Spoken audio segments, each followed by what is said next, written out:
Welcome to Defying the Odds podcast, the podcast where grit, resilience, and drive take center stage. I am Leonovsky, political refugee from the Soviet Union, and now professor of entrepreneurship. I'm Victor Salcida, a formerly incarcerated individual turned software engineer and social entrepreneur on a mission to empower justice-impacted individuals through technology, education, and systemic change. In 2018, I was fortunate to have Victor as one of my students while he was incarcerated. Fast forward, we're both free to find opportunities, challenge stereotypes as business partners, community leaders, and co-anchors of this life-changing podcast, where we dive deep into powerful conversations with guests who have shattered their own barriers and defied their own odds.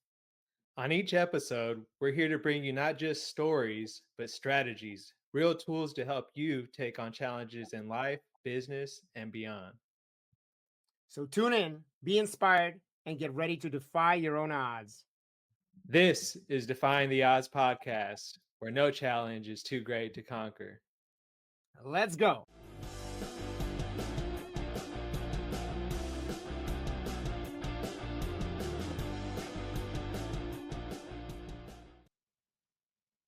All right. Well, welcome, Victor. We're finally doing this. How you doing today? I'm super excited. Glad to see you this morning. I know. Let's get it started. So this is Defying the Odds podcast, and it's been a dream of ours to start this thing. We finally for doing over 2 years. In fact, probably more than 5 years. I think I started talking to you about something like that when you were still incarcerated, and I was still teaching Defy. Yeah, and I remember we were even talking about it back when I was staying in downtown Seattle. I had the apartment at the Zillow Apartments, and we were thinking about podcasting there. But yeah, we're making it happen. So happy to be here. That's great. So let's introduce our listeners to ourselves while we're waiting for our guest, a illustrious David Redding, aka Dredd. You'll hear more about him if you don't already know who he is. But let's tell me a little bit more about yourself. What is your backstory? Yeah, so briefly, I was born in California. Mom and dad split up at a relatively young age. I moved up to Washington with my dad in hopes of staying away from the criminal and gang lifestyle.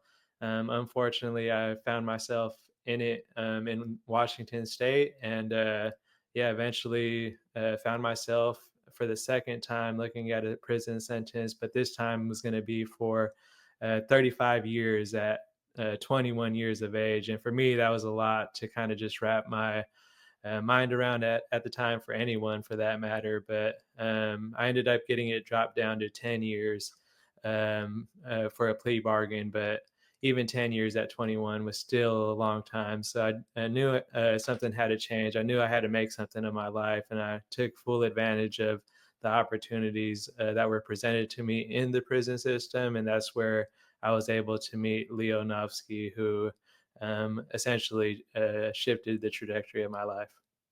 Yeah. So keep going.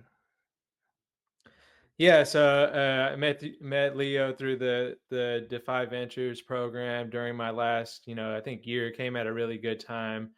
Before that, I was involved in some coding classes. I didn't know anything about coding before my incarceration. They brought a coding class, and I wasn't even interested in the coding class at the time. I was more interested in being able to use the laptop. I thought being able to use a laptop in prison was cool, but then it just unlocked so many opportunities that I didn't even know at the time. And I actually found something that I liked doing. I was able to focus my attention somewhere. So never in my wildest dreams would I ever thought that, I would have went into this prison sentence, just, young individual with no background, no experience, and come out a software engineer.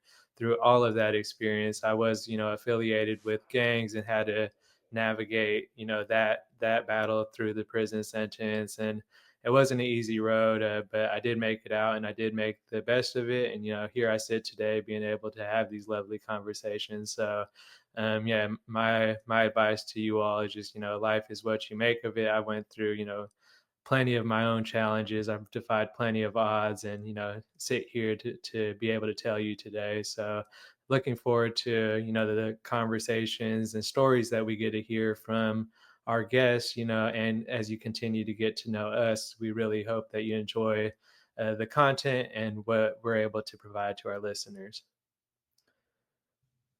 All right. Well, that's great. One of the things that I remember about you when you came into the class, and it was a 10-month long class called CEO of Your New Life. And you were one of the students there. And what really struck me is you came in as a leader. You showed up not just for yourself, but you showed up and you're like, how can I help? How can I lead others? You made sure that other people got their homework done, that they worked on their parts. And I immediately saw that kind of leadership potential. And I believe it's that kind of a grittiness and leadership potential, willing to stand up for yourself and for others, is what really defines someone who can defy the odds. Because really, the odds were stacked against you. You were really thrown out as a 21-year-old delinquent, right? And no one gave you any credit. And so you build your own credit and then you defy the odds. And here we are. How long has it been since you've been released? 5 years last month. 5 years last month, right? And so one of the things that really defines what we're trying to do here, defying the odds, is what we did together, right? I met you the first day you got out. You were in a suit that was a size or two sizes too small, and because you were big and you didn't know where you were doing, what you were doing, where you were going, but you knew that you had a backup. And then you and I Exactly. worked together, and I brought you to F3, and I connected you with a couple of people from there that really started your uh, career in computing. And then you took over. You did what you needed to do to defy the odds, and here you are. So where are you at now? What's your situation? Yeah, so I've been out 5 years. It has gone by extremely fast, but as I look back at it, I was able to accomplish a lot. And as I mentioned, I went to prison 2 times. I would say the biggest difference from the first time to the second time has been community, having folks like you in my corner, being able to advocate and continue to push me. I know I had to do a lot of work myself to get there. But yeah, since release, my current situation, I'm at Code for America, a national nonprofit where we help governments leverage technology to improve their processes. That's my day job. I'm a solutions engineer on the Clear My Record team there, working on automatic record clearance across the nation. Really grateful to be a part of such an amazing organization. But also have a Victory Code, where we do tech consulting for formerly incarcerated, specifically coding boot camps and digital literacy courses for folks that are interested in pursuing a career in technology or just want to get more acquainted with the everyday technology skills that we use. Because after my extended length of incarceration, a lot has changed with technology. And you could just imagine what it looked like for folks that are facing 20 or 30 years. So a lot has changed. We want to make sure that folks are equipped with the skills that they need to succeed, and I want to be able to be a change agent to make sure that happens in the communities that I serve. Yeah, and then Yeah, where and you are I a change agent, and I think, yeah, go ahead. Go ahead. Yeah, no, I was going to say I'm currently residing in Cypress, Texas. Made the move. Been in Seattle, pretty much my whole life ever since California, and made a big move to, grow my family down here in Texas. Been out here for about a year, but it's been awesome. Been able to find a great community down here as well. I'm still able to have these conversations with Leo and stay connected with, my family and people up in Washington, and go out there, 2 to 3 times a year so far. So it's been great, and just loving, just everything that life has thrown at me so far. Has been, uh, I said 5 years, and a lot has happened. But I'm also incredibly thankful for a lot of the stuff because I would have never even dreamed of this sitting inside of a prison cell, that any of this would be possible. So here I am today to show you and tell you that it is possible. Yeah, and that's the key. That's the message here, because we all are in one type of cell or another. We're imprisoned in one kind of For uh, sure. limitation or another, and we're all defying the odds, whatever they are. And so I think that you are a perfect example of what I really believe real transformational leadership and is. And uh, so, but yeah. Briefly for me, I'm a political refugee from the Soviet Union. I came here in 1989, about half a year before the Berlin Wall fell. For all of you young people, you're like, hey, what is this Soviet Union? Isn't that like old history? And it is. And I've had a pretty diverse career, with everything from being a serial entrepreneur to running a nonprofit called Restartup Academy and doing Defy Ventures, being a professor of entrepreneurship, and now I have a consulting company as an executive communication coach and career coach. And throughout all of that, I was able to also join an organization called F3. And we're lucky enough today to actually have the founder of F3, David Redding, with us. So, as our guest. And what I want to leave the audience with, and I'm sure you'll learn more about each of us as we go along, is that uh, all of the limitations that we have are mental. They are a limitation in either imagination or execution. And I think that this podcast has the capacity and potential to ignite your thirst to transform that. So, with that, I want to bring in our guest, uh, David Redding, aka Dredd, to the communication, to our illustrious podcast, Defying the Odds. Um, Dredd, how you doing, man? Hey, I was thinking about organizing our little interview. First of all, say hello to Roma, aka Victor. I know you. Hey, Roma, how you doing, man? hey, heard a lot of good things about you. Good to see you in Oh man, Zoom, same here. whatever this Same is, here. for It's not sure. Zoom. Yeah. So, anyways, I was thinking of doing it like an F3 workout. So we just finished the little warm up, right? So why don't you just All right. introduce yourself to the audience, and what's your? Oh yeah, there you go. What's your background? How do you define the odds? Dredd, age 60 for a week, almost 61. Double My respect. background is Respect. yeah. They were making fun of me today in the hot box during the workout for that. I'm originally from Connecticut. I went to Boston College undergrad, and I served 9 years in the United States Army. And got out of the Army, went to Wake Forest Law School, and I've been a lawyer for 7 years or so. Most of that in Charlotte, North Carolina, where I live with my wife and three Yes. daughters, who are all in college right now. Congratulations, you succeeded at getting your kids out to college. I have two, Yeah. 10 and 12, and Victor has two and 0.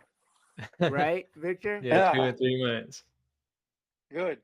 Yeah, I'm at the Yeah, man. beginning end of that journey. So talk about paving the way for us, right? 43 feet ahead, right? So thanks for that. So the main part that I want to kind of get into our kind of workout, so to speak, is really to dive into what do you feel it takes to defy the odds? Okay, because here we are. I defied the odds. I came to America. I built my entrepreneurship here. Here's Victor. He's defying the odds. He's been incarcerated, came out, did work. Yeah. You talk about your own defying the odds. Like, what was it about, your life, where in your life have you feel like you defied the odds, where people told you no, it can't be done, or no one can imagine it, and then you did it? I may be the wrong guy compared to you two guys, because I grew up in relative ease. My family was not wealthy, but we weren't poor either. Uh, just maybe lower middle class, but fine in a small town. During a much simpler time because I grew up in the 70s. So things were very simple and clear. We were all equally unhappy. So we didn't have a lot of, envy. There's nobody to be envious of because we were all equally poor. So it was pretty easy. Easy to me. I never had to study very hard, and college wasn't difficult. I served in the United States Army from 85 to 94. Anybody who served in the Army who knows that during that time period of time is the easiest time to be in the Army.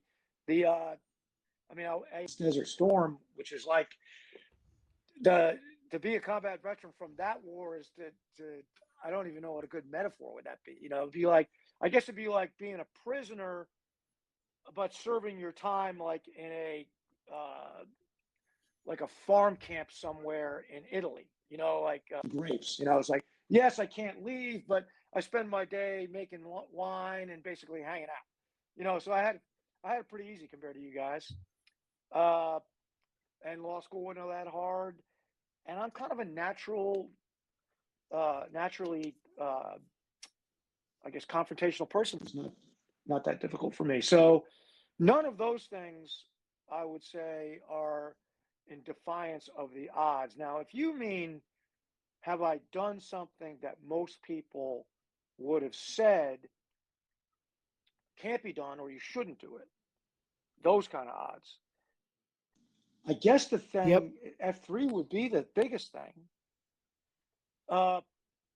However, it's not that nobody ever said to me it can't be done. They just said, well, we don't really understand it. So like when I started, let's get together in this parking lot, do push-ups together in the morning, and afterwards we'll say a prayer and we'll see what happens. I think the initial reaction I got from most guys was like, really? What time in the morning? Like 5:30. I'm like, they say, why? And I say, are you fit? You want to be? No. I said, you have time to work out during the day? No. Why not? Because the rest of the day I'm working or dealing with my kids. I said, well, this is the perfect time. And I think that the fact that I could get guys to do that was strange when it started, but then it picked up its own speed. Maybe the defiance of the odds is to say, who the heck thought it would spread out to the entire country? We started in Charlotte, North Carolina. Who would have thought that you guys would pick it up in Washington? Only a few years. Like, when did you guys start doing it? It was 7 years. AP came out here 7 years ago. So 5 years after we started. In 5 years, about that. Made it made it all the way out to Washington. I mean, that to me is remarkable. That's huge. That happened. Yeah, that happened. I guess I can't calculate the odds. Like if we had started out and somebody said to me, what are the odds that there'll be thousands of men doing this, including the state of Washington, which for me is like in Canada practically. What are the odds? 1,000,000 to 1. For us that's too. Not gonna happen. For us too. Yeah. That's not gonna happen. And yet it keeps happening. And they'll say, well, we had a board meeting the other day and it was like, well, we got this workout. Where the heck was it? Like in India, like in Punjab. The odds that a bunch of guys in Punjab are going to be doing F3, and I would say a gazillion to 1. It's one thing to have guys in Seattle do it, but in Punjab, different countries. Yeah, no, that's been wild. Yeah, I don't think things could give you the odds on that, right? It's not going to happen. Well, right, and that's crazy. And that's the thing, right? That you bring up a really excellent point. is that defying the odds. It's not just people telling you can't do that. I think a lot of Yeah, time defying the odds is meaning who would have ever imagined that this can be done. It's yeah, that yeah, yeah. forward thinking, defying the odds, because very often we stop ourselves from doing something because we are afraid, but also very often we don't know what's going to happen, right? You did it because Right. you felt passion, right? Why did you decide to, like, what's the background, like, why did you decide to start this free workout, free to plant, grow, and serve small workout groups for manful invigoration and male community leadership, right? The fact that I know the mission of F3 itself shows that the organization is It's great. alive and well, right? Yeah, So yeah. why'd you do Uh, it? what was my motivation? My Yeah. motivation was, I think, like most men, I didn't want to live a life like Thoreau, says, of quiet desperation. I didn't want to spend, I think I was 40, 45. I didn't want to spend the next 25, what I viewed as the next 25 years of my productive life. Now, of course, it's like, oh, I got a lot more than that. But I didn't want to spend the next 25 years of my productive life just, practicing law, raising my kids, and clients. I want to help. I want to help people. I want to have impact. I want to do something that's vital. And uh, I tried all the things that guys do, like helping the homeless and that kind of stuff, coaching soccer, and I wasn't good at it. But leading workouts, and I guess because of my army experience or whatever, I was good at that. So I said, okay, well, I'll do the thing I'm good at. I mean, I'm trying to get guys to come to Bible studies or whatever. So nobody would ever do it. And then if I said to guys, hey, why don't you come work out in the parking lot with me? That they'll do. I said, if this is the way God expects me to have it, or has set me up to have impact, then who am I to say no? It wasn't Right. exactly what I had planned. It wasn't what I had planned at all. But it was what, as it turns out, this is what I'm supposed to do. So say it's less that I decided to do it, that I stopped resisting doing it. Because Mm. even when I was in the army, I was good. I was good at leading PT, and guys told me, like, I had a team sergeant once say, "Man, you should be one of these guys on TV that does like an exercise show." What are you talking about? He's like, "No, you're funny. You make it easier. You make it fun. You're good at it. You should do it."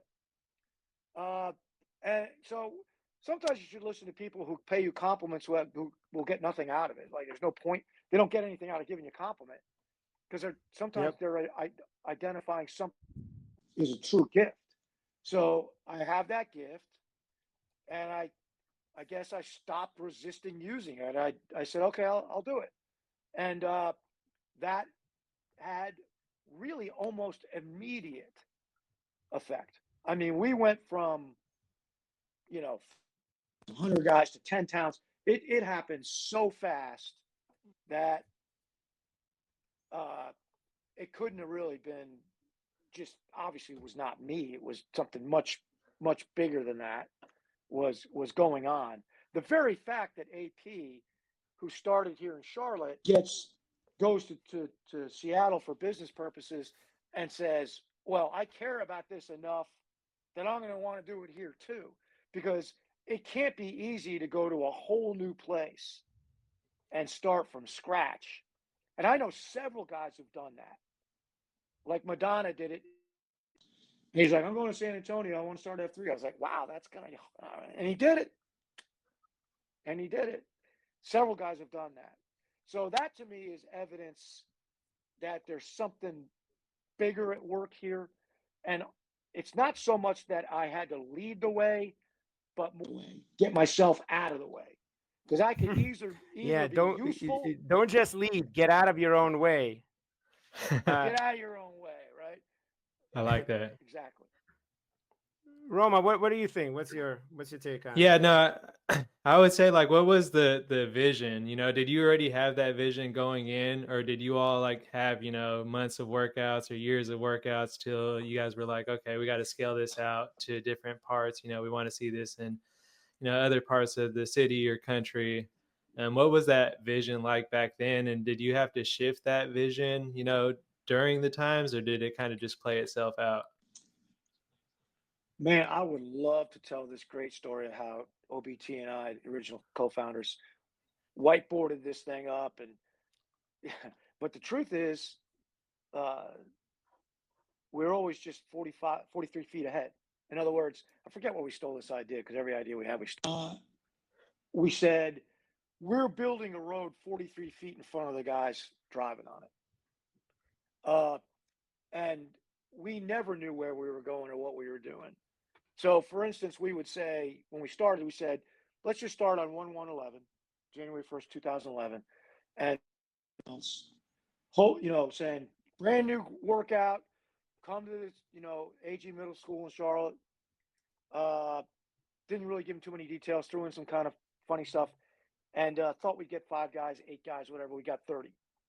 And we never turned back after that. So that was, I was like, hey, maybe it works, maybe it doesn't. Then to split that workout, we never really thought about it, but we got so big that no one man could do it.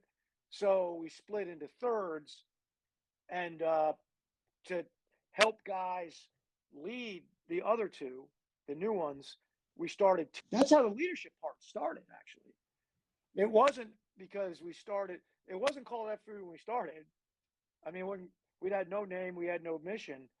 It was when we split up the guys that we said, okay, you're going to be the leader of the next group of the plant. The guy looks at me, I don't know how to do that. So I said, okay, well, let's take a couple of weeks and we'll teach you. And that's how that's the basis of Free to Lead. Free to Lead was a verbal class that we taught over the course of 6 weeks, every Friday. And we just taught it verbally. And then guys were like, hey, will you come to Atlanta, do it? Will you come to Raleigh? We did that. And we couldn't keep up with it. And I said, we need to write this down so we can just give them the book, the manual. And I wasn't thinking about publishing it. The OBT did that. So now, and I wrote it in like maybe 3 weeks. Just got up every morning, like 2 a.m. for 3 hours, just wrote. And then OBT was much smarter than I am. He took it and fixed it because it was rough around the edges. He edited it and did all the stuff you need to get a book published. We're on our 2nd volume of that thing, and people still buy that thing, and it's always amazing to me. I mean, Dark Helmet read a part of it the other day, and I was like, yeah, I didn't know what it was. I was like, yeah, that guy's really I totally agree with that. And he says, well, of course you do. You wrote it. And I said, I forgot I wrote it, but I still think it. So, that's really how that's a good thing when you and you know what, I think that the idea, for those of you who are listening who don't know what we're talking about, there is a book called Freed to Lead. You can buy it on Amazon, and it is a really small, tiny little paperback that basically has Dredd's thoughts about what does it mean to become a high impact man, and how bringing together men in the gloom, in the early morning gloom, and doing really hard stuff together, sometimes completely stupid and utterly pointless stuff, but doing it together unites us as men and builds a community which encourages each other to lead. And so the way I would say you started an organization that is a leadership and transformational organization that, masquerades itself as a fitness group, right? And I also feel like I also feel like we have I say it's kind of like Fight Club, but where everybody is friendly and we're about workouts, and the first rule of F3 is to talk about F3. So But the thing that you said to me that was really cool is, stop resisting, right? Stop resisting. Listen to those around you, right? And look for something that is vital, that's something that is worth doing for yourself, you know? I want you to talk about this concept that you later expanded on in your second book called Q Source, and the concept that I tell people a lot about, and that is like, what does it take to build, to find that, to find the what it is vital, right? You talk about the daffodil and the dolphin. So can you talk about the dolphin and the daffodil and what does that mean to you? Yeah, sure. So the dolphin is that thing you do better than you do anything else, and better than most people do it. So there's all sorts of different leadership, The or burpees. coaching things. Yeah. Well, no, it's more like a skill. It's more like a skill. So Christians call it a spiritual gift. I've seen like leadership there, they call it a unique ability. Whatever it is that you do, like Frank Sinatra could. It's God creator or random luck of the draw. Everybody seems to have something they can really do, uh, and I call that the dolphin because a dolphin is a mammal, just like we are. Uh, but if I'm in the water, it's a huge effort. I can swim. I won't drown usually. Well, hopefully. Uh, but I don't enjoy doing it, and I'm out of my element. Michael Phelps, Olympian, was a great swimmer, but also a human being, and it was still an effort for him. A mammal just like Phelps and me has skin that's basically a wetsuit, a blowhole, right? Huge lung capacity. Not a fish, but a mammal, and can swim, is in its element, and thus makes a dolphin face swimming. It's happy, right? So the dolphin is that thing that makes you feel that way. So uh, it's difficult to ascertain what your dolphin is if you're resistant to the idea, and the culture kind of It's pushes it's not fair if you're doing the uh thing you're good at, right? Somehow, you know, and I'm resistant to that idea because I think it's self-defeating. I think it's bad for a community. Why would you take a guy who's really good at teaching and say, instead of teaching, you're going to be a yep. truck driver? I mean, I know it's like, because we're obsessed with fairness in America, and but it doesn't have to be that way if we all value each other's dolphins and say, look, I mean, dude, you're great at this and I'm not good at that, and why don't you do it and I won't do it, and and I'll do my thing and you do your thing, right? So dolphin came from the thing that there was the impediments of dolphin discovery are, one, fear that you'll find out and now you're out of excuses. Because if you've been wandering through life going, man, if I could only discover what it is I'm here to do, well, how about if you knew, you got to go do it? And I think people will say no, like trick themselves into saying they don't know because they're afraid. Mm. The other one is pride. So I have two dolphins, teach and lead, which are very close related anyway. Uh, and I've always known that part because that seems masculine. I didn't like the teach part. My mother was a teacher. I don't really. I think of those who can't teach. No offense to teachers on the call, because I've embraced it 100% now. But there was a time when I didn't, so I was resistant to doing it. Uh, so if out of the equation, uh, then you know uh, I was freed to do that. That's the dolphin. Now the daffodil, the other half of it is not just that you have this unique gift, this one thing that you do or two things you do, but there's a certain group of people hardwired to serve with it. And for me, that's what I call accelerating men. That's a man who's trying to get a little bit better today than he was yesterday. Mm. I am of zero use for homeless guys. I mean, it, I, I don't, I don't love them or hate them any more than anyone else, but I don't love them as much as I love accelerating men. Shorties, kids, they don't understand me. Women look at me like I'm crazy. There's a whole groups of people who are not my daffodil. Now, the word daffodil comes from military, special forces team leader. We got a new guy on my team who was kind of what we call a slug, meaning a low performer.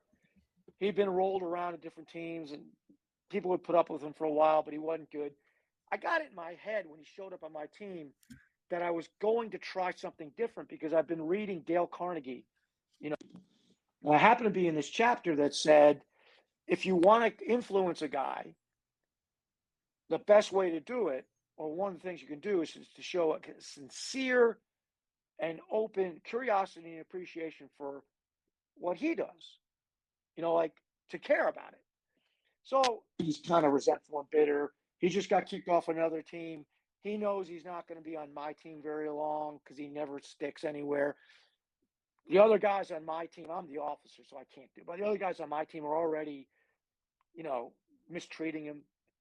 On his desk, instead of using guns and cars, that's soldiers, he's got a magazine about gardening, which is weird.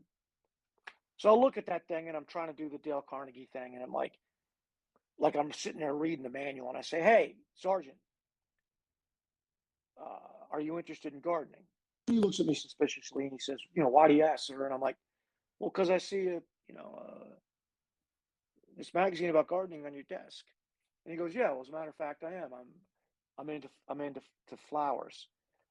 And I said, "Well, I don't know what to ask next, so I just try. So what's your favorite kind of flower?" He says, "The daffodil." And I say, "Why?" And now I can't shut him up. He talks for 20 minutes about daffodils. And the book doesn't tell you how to stop. It just tells you how to start. So finally, I'm like, "Okay, I got to go." All right, now, I didn't turn super soldier or anything, but, we got along better and the whole thing was good. And I felt like that was somewhat successful, but I never forgot it because this guy's service is to daffodils. And when I think of service to something in particular, right, everybody's got a daffodil. Right. Roma, maybe yours is incarcerated men, right? Right. Maybe. Yeah. Maybe. It's not mine because I dislike incarcerated men or I'm judging them. It's just not. It just is not. And Right.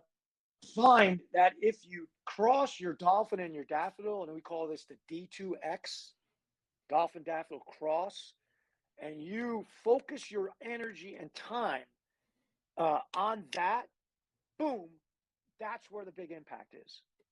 Let's And go. every time I get outside, I don't have any impact. And Yeah. it tires me out, right? Yep. Because that's not where I'm supposed to be. Yeah, you got to do what you love doing, as they say, right? You got to do what you love doing because you're so good at it to serve the people you love doing it for. Mm, That's the theory.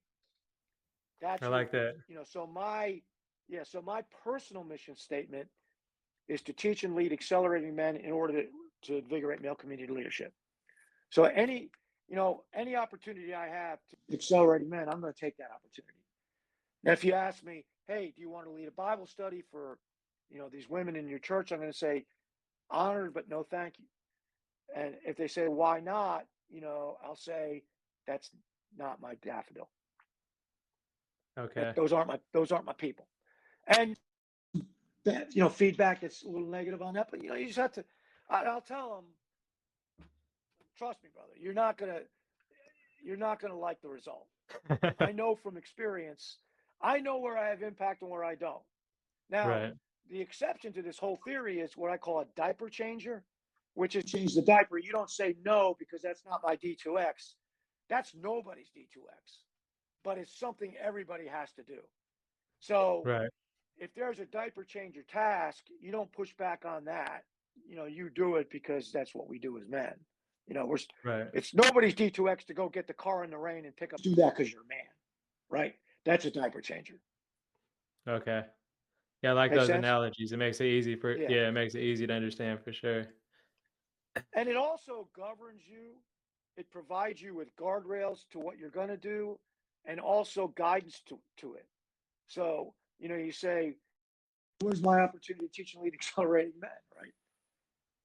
That's what I'm going to do. So, Pure Lead asked me to be on this podcast. I'm like, tell me the audience what you're trying to do. He tells me, I'm like, all right, that's D2X for me. Right. I'll do that. Exactly. And whether or not I'm doing a good job, I don't know. But I mean, I think over time, I find that when I do that, I do a good job. Right. No, for sure. We appreciate you sharing your story. And I try to think about like the crossing for me, and when you're talking about it, I just think like the North Star. What we continue to look at when we get lost, we have our North Star to Yep. kind of point and guide us to. So yeah, definitely relate to that. And just me personally, as you mentioned, formerly incarcerated individuals, given my life experiences is what I went through, I felt like, that's my calling. It feels weird doing it in any other spaces, almost like you feel just kind of doing it in any Right. other spaces. So you have to, just find your calling and see where that fits in, but also just, Sure. it does feel super purposeful. I do love, waking up every morning and being able to serve those individuals however I can, and any opportunity that I can get. If it's a diaper change, like, yeah, let's go do it, because it makes sense. So yeah, I love that. And I love that about, just F3 is you find individuals like that, in all different types of walks of life. We all come from different backgrounds, but show up in the gloom, as one, and be able to learn from each other, even in, those moments. And, you see how they're able to lead in their spaces and, try to transfer that over. And that's also, one of the great benefits of F3. That's the way I see it. Yeah. So other thing too is for me, given my background, I think, growing up in California, they had all the gangs and stuff. That was my F3 way back when, and I try to relate that to individuals that are coming into F3 is like, yeah, gangs are essentially, F3 is a gang in its own, and it's a good gang, a positive gang, and something that's going to push you forward. But just looking back at, those, my decisions and just the organizations that I was involved with, street organizations, and they did have values. They did have excellent leaders, but they're in their own space. They held their own values. They didn't, think the same way as, citizens might think. So I think that, any organization can have its own leaders. And, I was a leader in, those types of organizations as well. So I was able to learn a lot and build some of those leadership skills while I was there. It's funny. It's funny you say that, because I used to give this little talk. I haven't given it a long time about my decision to join the Army and why I did it and what I did. And I talk about being in this small town and feeling very lonely and not connected to my parents, needing, like, there's an emptiness there. And it led me to join the Army.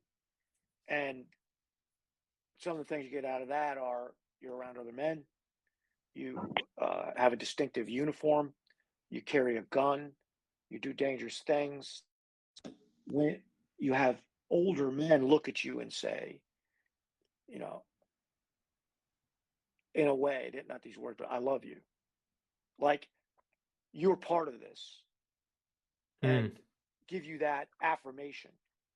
And I overdosed. I would have done anything a man I respected told me I should do. Like, I always volunteered for hard things, did stupid things. That's where we got the CSAP idea, completely stupid, utterly pointless. Jump off of anything, jump into anything. So that when I got back, that was great. I love you. So I said in my little talk, that reflected the culture I came from. You know, there were no street gangs in my 10,000 person town. You know, I mean, there was, if every boy, I believe, wants those things that I got, it was the Army or the Marine Corps. You know, you would join the military, right? Right. You know, play sports, whatever, right? If I grew up in a place, a different place, I guess, you know, the Barrio or whatever in California, I might have ended up, I don't know anything about gangs, right? Like a Crip or whatever, right? Because they had a distinctive uniform, right? In a way, they wore Right. the same kind of things, right? They had guns, right? They did hard, dangerous things together. And what you just said reminded me. The older guys, they were, and they, in their own way, you would tell your guys that you love them.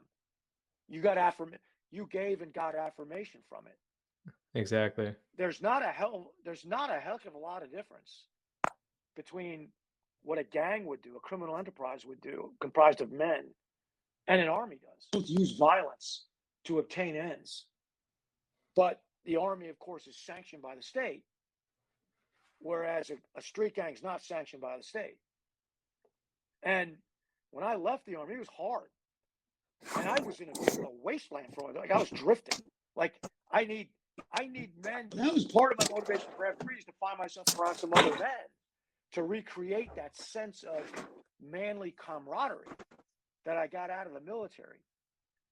And what you just said reminded me of that whole thing. It's like if we switched places, you would have been in the army and I would have been in a gang. Exactly. Right? Yeah. It's right, because it provided the same thing. So your life led you to a different kind of jail than me. I was in a jail. I think I heard Pure Lead say this before or something along this line. I was led to a different kind of prison, a prison in F3 we call sad clown syndrome. Physical bars, but there's emotional bars. And behind those emotional bars, I was in a cage of hopelessness and despair, looking through the bars at other people going and hating them. Why is that guy happy? Why do I desperate life that I'm in prison? Now you were in actual prison, right? But it's similar in that metaphorical sense, right? For sure. Yeah, no, we could all get caught in And our own mental prisons.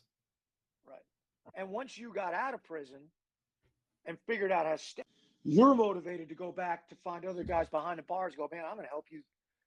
I'm going to show you that actually the cage is locked from the inside. Mm-hmm. And you have the key. And I'll show you how. You know, And Dredd, I feel the same way.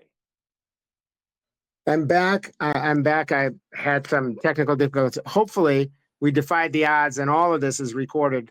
The thing, what you're saying about the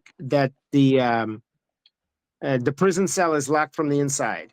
It is critical to remember, and that is actually why I started doing prison work, right? Because I've never been incarcerated in my life, just like you. I've never even, been in the back of a cop car, right? And but for me, when I went in just on I was doing Toastmasters, and I wanted to see how these guys do Toastmasters, and which is like a communication club. And when I saw the ones that were coming in, I saw really, really hungry men. I saw men who wanted more than anything to unlock their own cage. So they unlocked their own cages already. They were still locked in the physical cage, but their minds were unlocked, and I was hooked, right? I was hooked because I realized that if I don't do it, like no one can. Like that's my daffodil, right? That's the hill I want to die on, right? And I did the best thing I know how to do. I did my dolphin, and that was to speak to them, right? To get them, to teach them entrepreneurship, to teach them personal development. And this idea of like, hey, you gotta first, if you want to defy the odds, you gotta unlock the cage from the inside. That's True. such a powerful message. You know, I want to. We're coming close to the end of the hour, so I wanted to ask one more question, and that is one about mentorship. Right? Do you have another concept that you kind of coined in your Q source, and it's almost like it's called the blade and a whetstone, right? So Stone. like you have Yeah. something to sharpen the blade, and I always, I consider you my whetstone, and so I think that's been one of the most crucial concepts that I got out of Q source and out of F3 and out of learning from you. So if you can just expound a little bit on what is whetstone, what is blade, and why is it so important for people who want to defy the odds to have that? Yeah, sure. So yeah, the whetstone is our mentorship program. It's not really a program; it's really a concept that men put into action.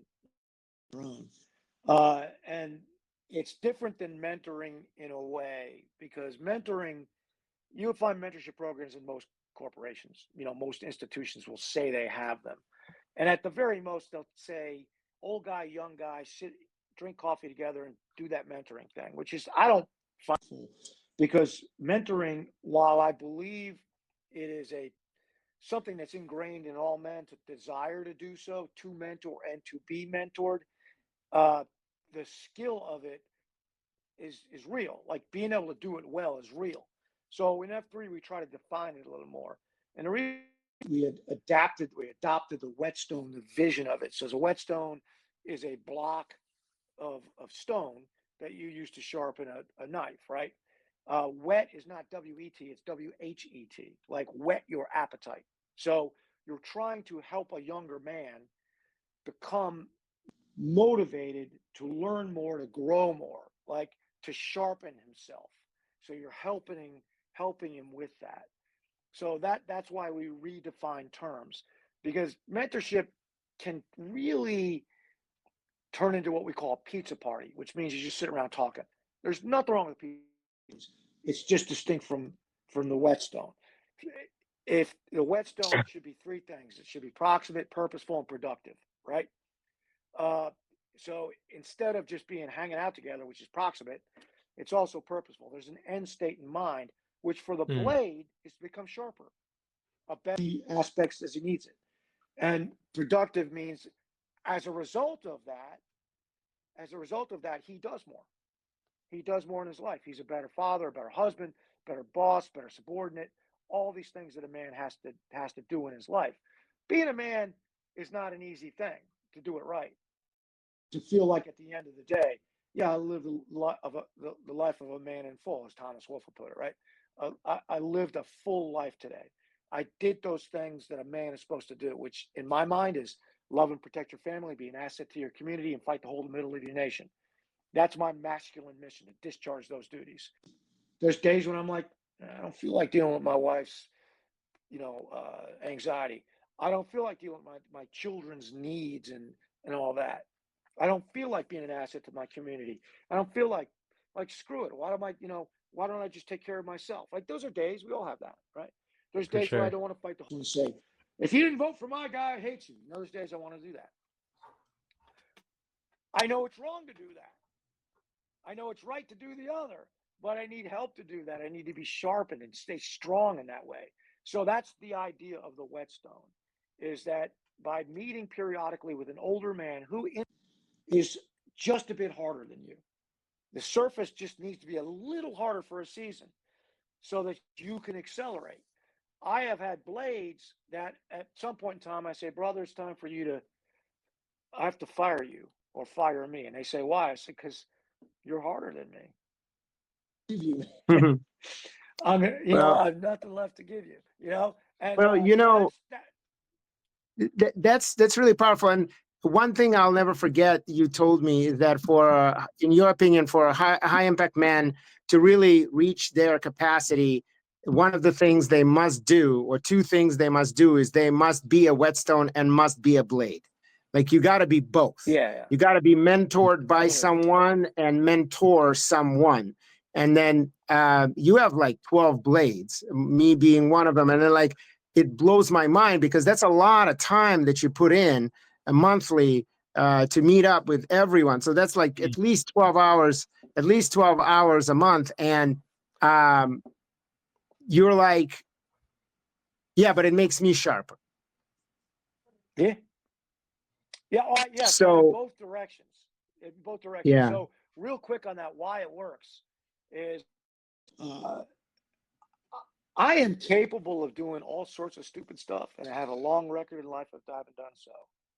What I don't seem to be able to do consistently is on Tuesday morning, tell a man what I think he should do, listen to his problems, and say, and then Tuesday night do the opposite. I'm capable of self-destructive behavior, but less capable of hypocrisy.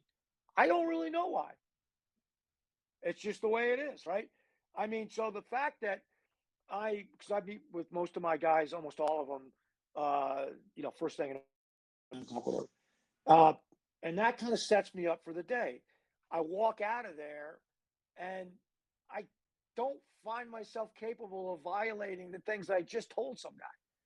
yeah, yeah. It's a strange. Yeah, it's really strange, right? It's a huge, but yeah, keep going.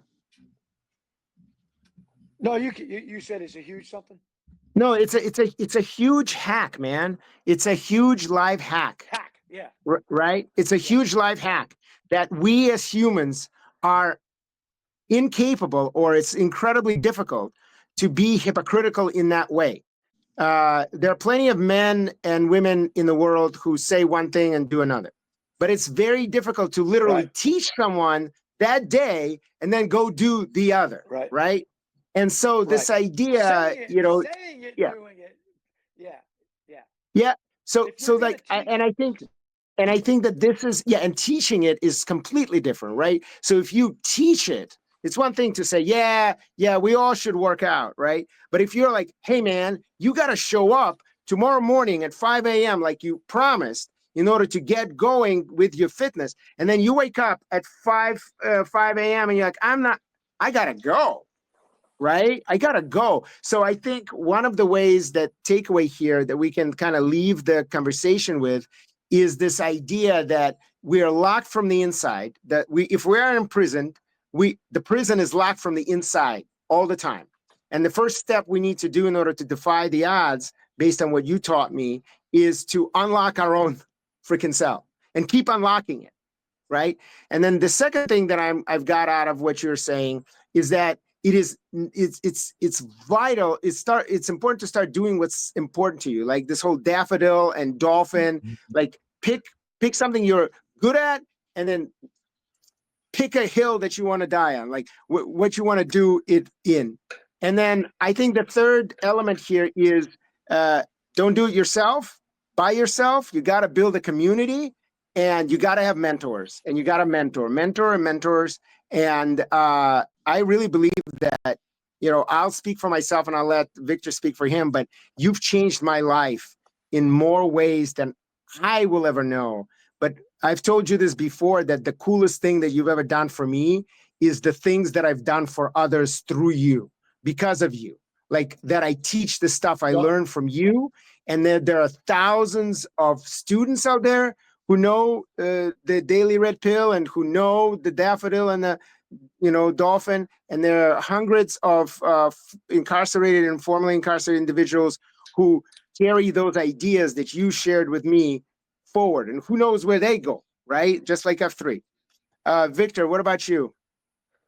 Yeah, no, I'm really thankful for F3, what it has brought to my life, both professionally and personally. I've been able to grow and learn a ton, as we were talking about earlier.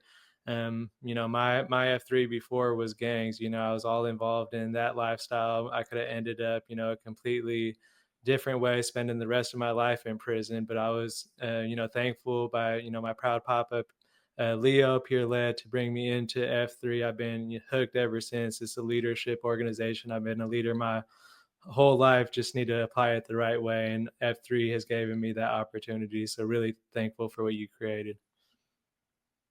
Honored.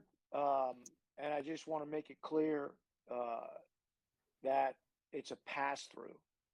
So anything I've been able to share is something that was shared with me, and I'm very with me, and made it possible to share things other. It's also a prism. So prism, not prison. The light, each of us in my mind are like that. If I shine a light to pure lead and it goes in, it gets refracted and hues that I could never have perceived.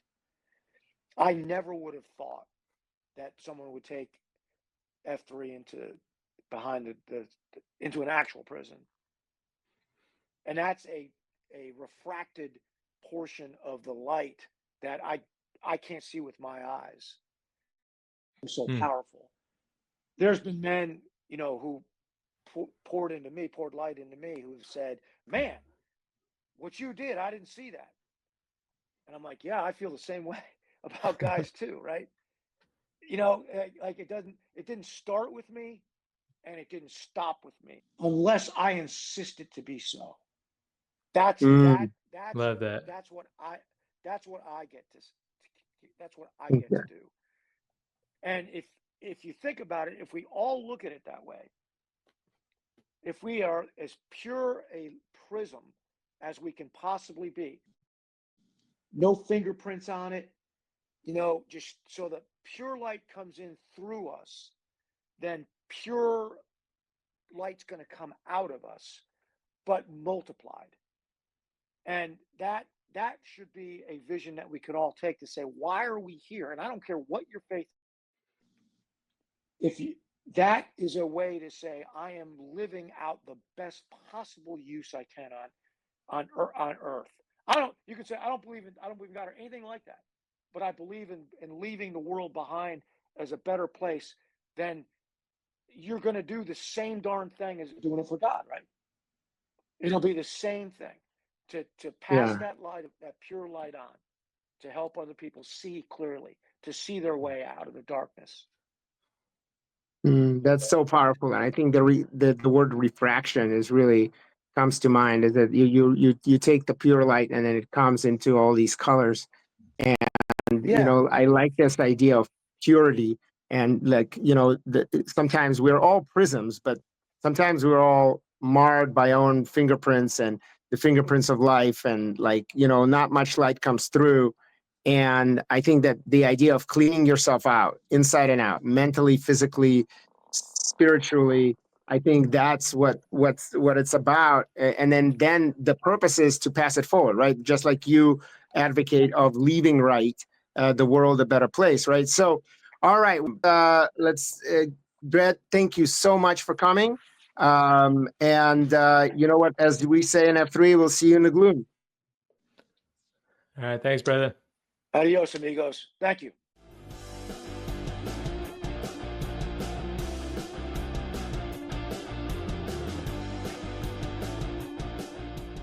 Thanks for joining us on this episode of Defying the Odds. We hope you found inspiration, insight, and maybe a new way of looking at the challenges in your own life. Remember, defying the odds is a mindset, and you have what it takes to overcome anything. If you enjoyed this episode, please like, share, and subscribe. Until next time, keep pushing forward, stay resilient, and never stop defying the odds.